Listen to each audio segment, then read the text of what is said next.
Mga ka-K5, masobrang 3 milyon nga balor sa ginapatian Cebu na kumpiskar sa drug bypass operation sa Banwa, sang Santa Barbara.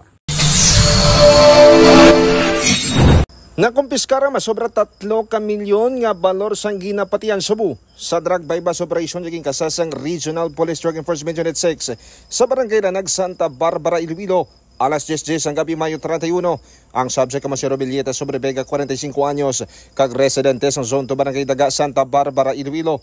Suno kay Police Captain Glenn Suliman, ang officer in charge ng RPDU 6, nabakla ng subject sa isa ka plastic sa isang suspected Cebu gamit ang 50 mil pesos nga bypass money.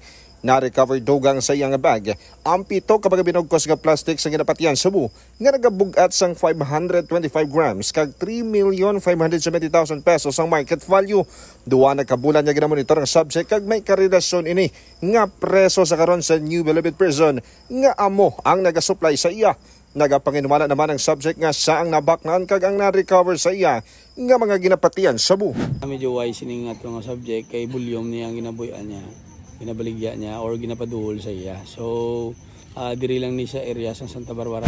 Kag sa karon mga ka-K5, nakahunong na sa Santa Barbara Municipal Police Station ang subject kag kaso nga paglapas sa Republic Act 9165 o ng Comprehensive Dangerous Drugs Act of 2002 ang kaso nga ipasaka batok sa iya.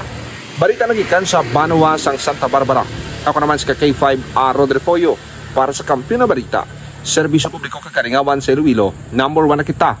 K5 News FM. Ang iniga balita ang ginadulong sa inyo sang DTX Coffee Mix. Himo sa natural nga sangka pareho sang amarkuso, chia seeds, sugared cane extract powder. DTX Coffee Mix. Nakakapi ka na, naka-detox ka pa. DTX Coffee Mix. Mabakal sa mga butika. Ang iniga balita ang ginadulong sa inyo sang DTX Coffee Mix. Himo sa natural nga sangka pareho sang amarkuso, chia seeds, sugared cane extract powder. DTX Coffee Mix. Nakakapi ka na, naka-detox ka pa. DTX Coffee Mix. Mabakal sa mga butika.